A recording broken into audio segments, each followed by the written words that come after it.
Hello there and welcome to The Big Picture, where to delve deeper into the high waters of Mumbai. India's financial capital saw nearly 300 millimeters of torrential rain in 24 hours, and on Tuesday, the nightmare of the 2005 deluge returned to haunt Mumbaikars. Flooding, waterlogging, road, rail, air traffic halted, you name it, and the city faced it last evening. And sadly, while Mumbai does face it hardest, other metros like Delhi, Chennai, Bengaluru as well slow down during heavy rains. The big question then we're asking today is, how hard is the urban infrastructure challenge? Joining us on the show today, we have an esteemed panel. We've got Dr. Kamta Prasad, former member of the National Flood Commission.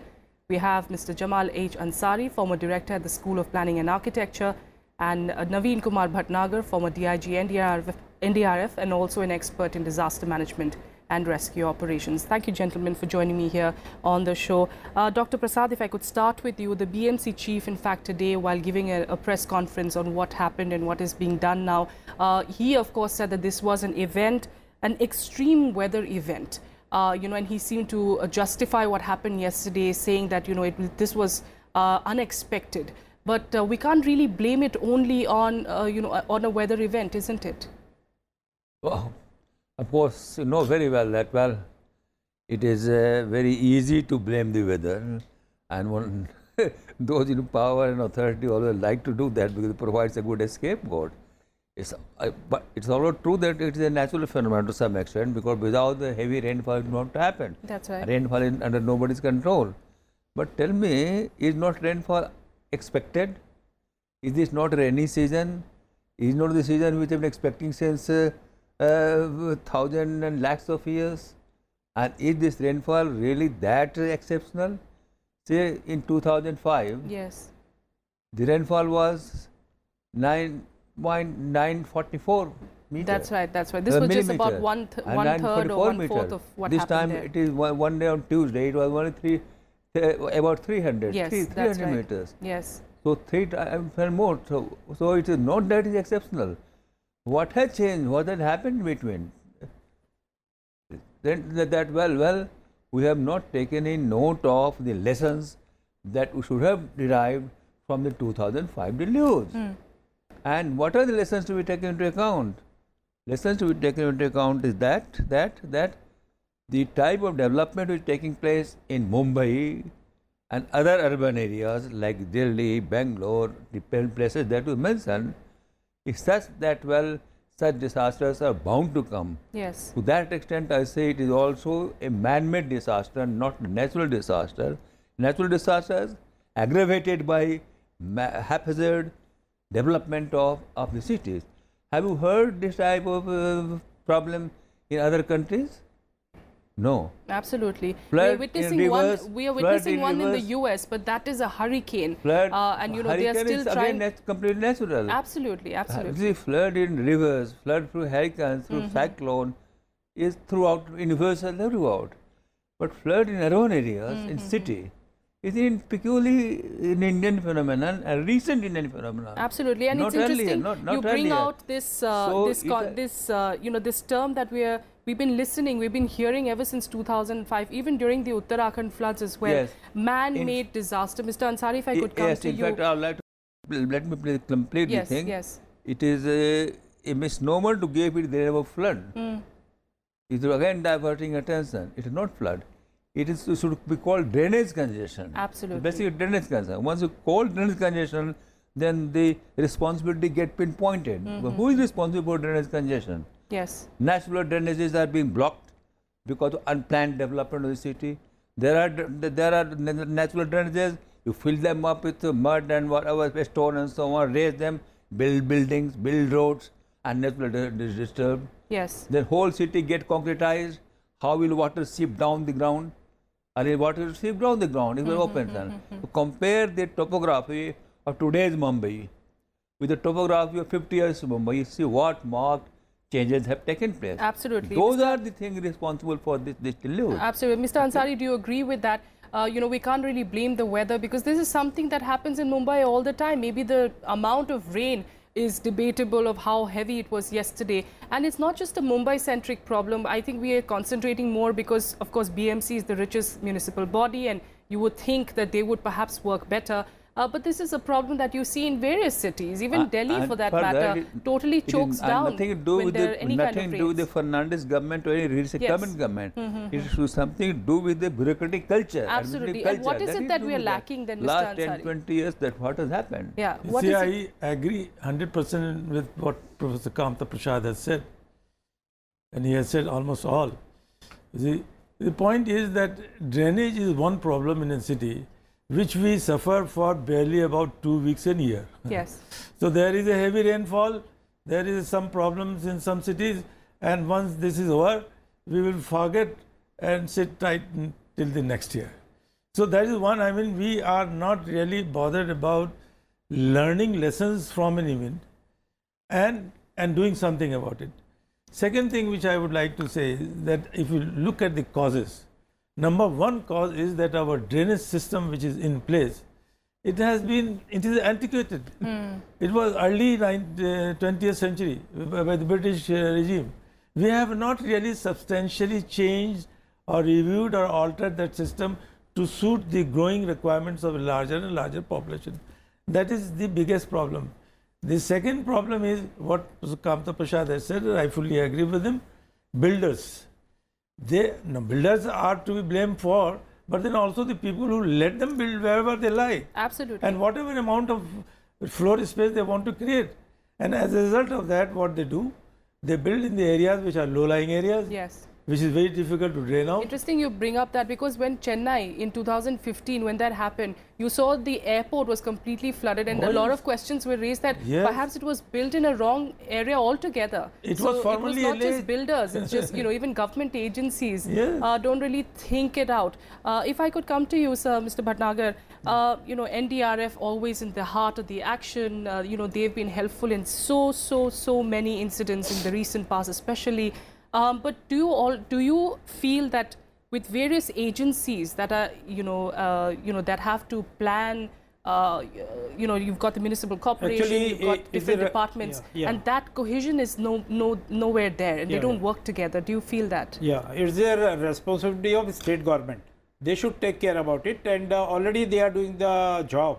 And they have the State Disaster Management Authority and SDRF, State Disaster Response Force. They have, but the people, the quality of the people which they are supposed to require, or the training for the persons, they are totally failing in that, because neither they have the experts with them, nor they are getting the young bloods, and nor they are taking care about it, a separate force like a NDRF.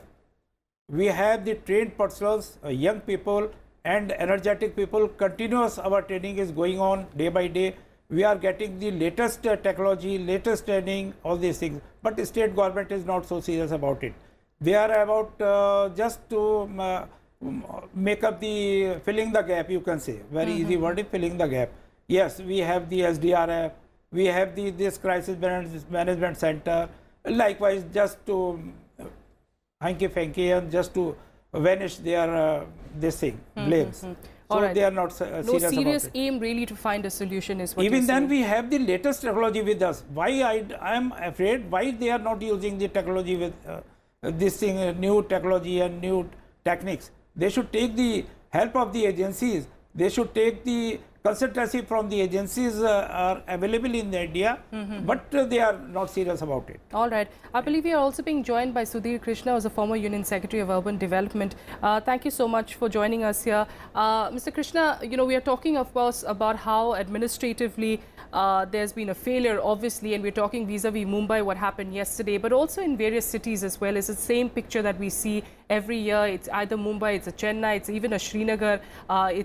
This year, in fact, we saw it in, we saw it in Gujarat as well. But there's this poor urban planning which also happens. And do you agree with that? And how do we find a solution to that?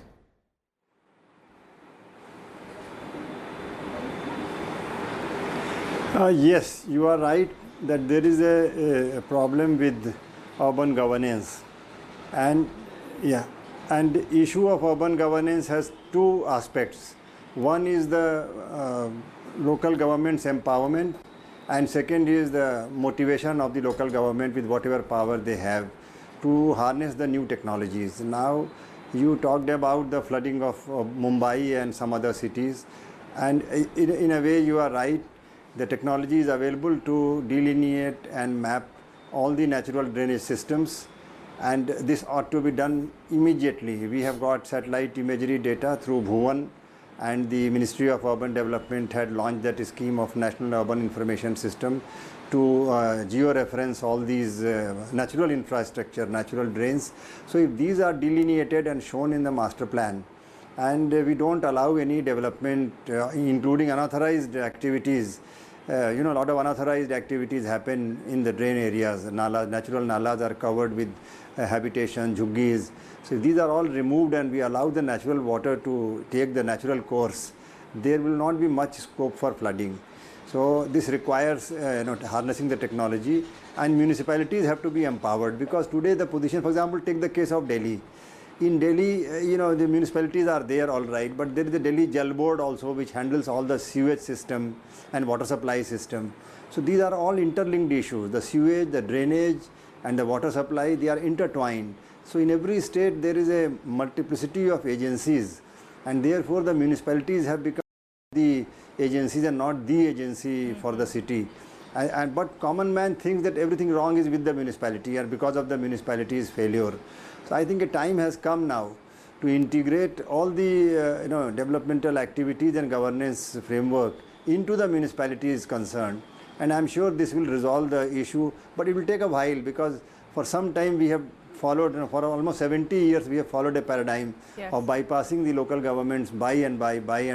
Yes. It was only because of the programs like BRGF in the rural areas and JNNURM and now Amrut that municipalities are coming back to some position. But I suppose that is the resolution. The long-term resolution, even in the medium and short term, lies in putting an integrated, coordinated governance framework for the cities. And we have to position the mayor in sharp focus, we have to position the municipal commissioner in sharper focus, and so on. So I suppose that is the way out, that's my view. All right. Mr. Ansari, you've been wanting to make a point. Yeah, couple of points, you see, like Mr. Sudhir Krishna has raised the point of encroachments into the river bed. Yes, this is a big problem causing flooding, particularly in Delhi. But then look at government itself is several big, large-scale projects constructed in the river bed. You remember this Andhra Pradesh new capital city being built in an area which is highly flood prone. And if you ask them, why are you doing this? Yeah, we have got a fabulous plan of so many hundreds of thousands of crores, and we'll be able to control the flooding. I mean, what is this? I mean, first of all, you get into an area which is, and Krishna river is a very big river. Yes. And huge floods take place. The entire site where it is being built gets flooded heavily every year. So why go into that kind of a situation? Another point which I want to say here, coming to Bombay, there is another problem of high tides. You see, when high tides are there and the rainwater comes into this, then it results in a problem of backflow. Now there is a very simple solution which has been suggested so many times. You see, there are, where these water channels which take water to the sea, there are only 2 places where there are gates to prevent the backflow. There are 102 places where there are no gates. I mean, is that a very difficult solution? Is that a very costly solution? That we don't even do that? Absolutely. You see, and whenever some plan is prepared, there was a plan prepared way back in 1990 in Bombay by a British-based company, and it was a few thousands of crores. It was not adopted because it was said that it is very expensive. Now, if you look at the cost-benefit side of it, like the cost which you would prevent if you do that kind of improvement is much more than the cost which would go into building that bridge. Absolutely, and the cost, these are the kinds of the cost is as high as the loss of lives. So many loss of lives that happen. In fact, yesterday it said there are 5 lives that were lost. So that is something, of course, that needs to be looked at. And speaking specifically about Mumbai, it's the Mithi River also which is a problem. It's clogged because of pollution. You've got plastic and garbage, everything possible. And that's the mistreating of rivers that we're seeing in various cities as well. You've got toxic foam which is high at about 10 to 12 feet in Bengaluru in the Belandur Lake as well. And that is something that perhaps agencies now should pay attention to. I mean, you have bad drainage, right, but you are not even treating your rivers properly, and that is a big problem too, isn't it? Yes, you see, we become conscious of flood, whether in Mumbai or anywhere else, when floods havoc comes. Yes. The real planning should start 2 months before that. We know that flood may be coming, rainy season is there, so all drainage should be cleared at that time. That is not done. And why put plastic in the drainage? People should be taught, culture should be there, preventive measures should be taken, strong actions should be taken. Other countries don't see this plastic being put in their drainage channels. So choke the drainage channels, and the natural drainages you stop them because of builders roads, others coming up. So where will water go? Yes. And water not allowed to sink inside. So take plan before the flood. We say before the flood, during the flood, after the flood. So take action before the flood. And secondly, community is not involved at all. All bureaucratic affair. State government will do, central government will do. But how can a state central government deal with such a massive problem? Impossible. They don't have the machinery, they don't have the manpower. It is not expected to do that. If community is involved, given the task, responsibility and resources, Yes. money also beforehand, that this is the place where you should run when the thing is there. This is the place you should do before the flood come. And thirdly, there is need for what I have called in my latest book on water, published by Cambridge University Press, Water for the Coming Decade, a water-centric approach, which is missing completely.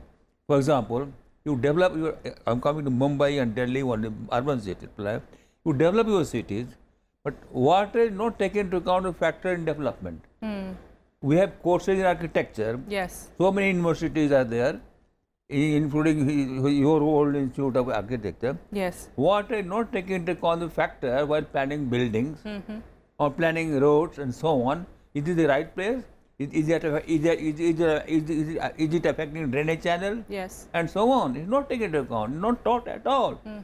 So until unless our entire development process for urban area, rural area become water centric, this problem is bound to come. That's an interesting Take point some that you make. simple Dr. things Prasad. only. Community involvement, water system, cleaning of drainage and don't disturb drainages and so on. After all, high tides were there earlier also. Yes. Before 2005, high tides were there. High tides used to come, rain used to come, but there was no flooding. Yes. Because these things were not there. So let us not blame high tide this time as blame is taking place. Not blame high tide. Yes. It's not like that. All right. DH Bhatnagar, Dr. Prasad there mentioned a warning system, and we understand NDRF, of course, deals with all these things. Probably you are, but are the teams informed beforehand? Does it happen that way, or are you called in immediately? And also, just give us an idea of how disaster management, as a concept is in India. Is it still taken seriously? Is there enough that's being done, as far as disaster management and response is concerned in this country? Yeah. So as far as the NDRF concerned, we are well trained about it, and we are having the latest equipments with us. And well in time, we are being told about it or informed about it. So we are ready for all the time. Whenever we get the information, our teams are there. Immediately we approach is there, no problem, and we are able to handle the crisis management or any type of disaster. Since we are trained, since we have the latest equipment with us, we have the technology with us, so we don't feel any problem to handle the situations. But the cooperation we get from the state government, meteorological departments, the equipments available there, and the help of the NGOs and all these things, there is a lack of communication and coordination in between. Otherwise, we are independent. As an independent, we are able to handle all these situations. We don't feel any problem with us. All right. You will like to make you points, see, sir? on this point, madam, I'll like to tell you that, well, there is no system of flood forecasting and flood warning for cities. The elaborate system of flood forecasting that we have in the Central Water Commission is for rivers, river flooding. Okay. River flooding. Yeah. And generally, his force, etc., they depend on them they are for river crossing. River crossing, not for this. We don't have any system in our country for forecasting a flood of Mumbai type or Delhi type. We don't have. And the Indian Meteorological Organization doesn't have the system of forecasting flood on basis of rainfall. There is no linkage between the forecast of rain and forecast of flood. Okay. What we require now is a modeling linking flooding with rainfall. That model has been developed internationally in academic institutions, and several governments are using such models.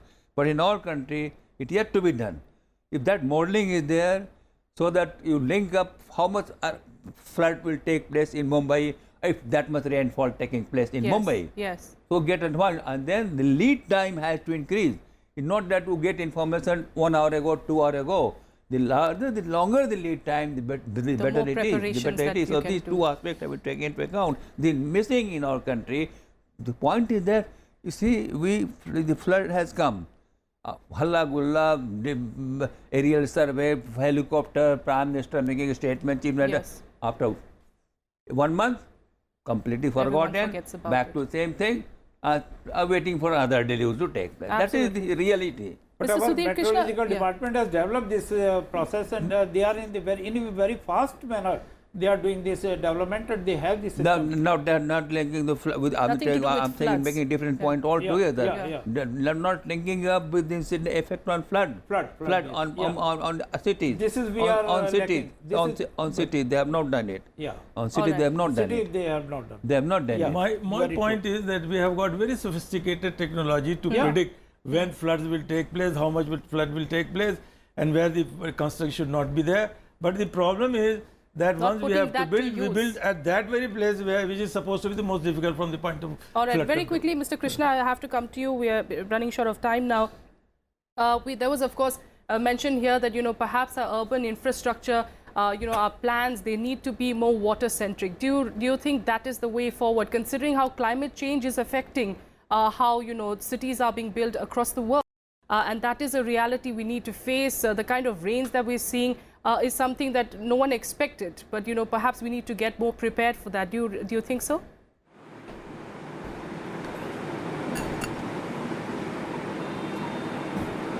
See, the issue of drainage planning is very important.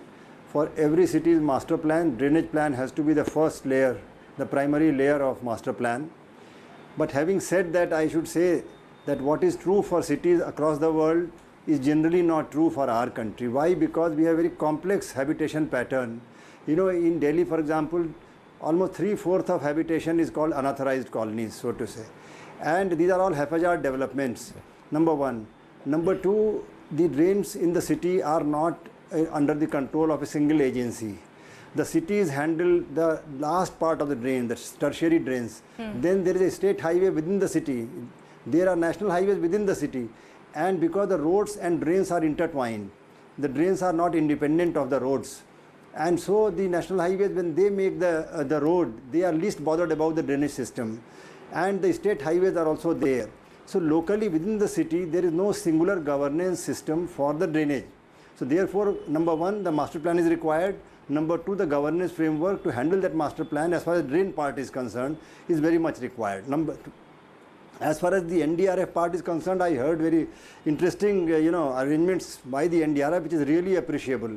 But my anxiety is that, for local flood, if we think that NDRF and SDRF will come in UP, for example, there are 600 cities. And if we think the state disaster force will come all over the place whenever flood is there, I think we are missing some local links. Absolutely. It is necessary to prepare the local cities, the cities and their city governments, municipalities to handle the disaster, like the first aid and the first preparation. And then only we should, like technical guidance, etc., should come from national level and state level in a major emergency. But we are, suddenly when there is a flood, they rush to call the state disaster relief force and so on. I think the whole framework has to be revisited.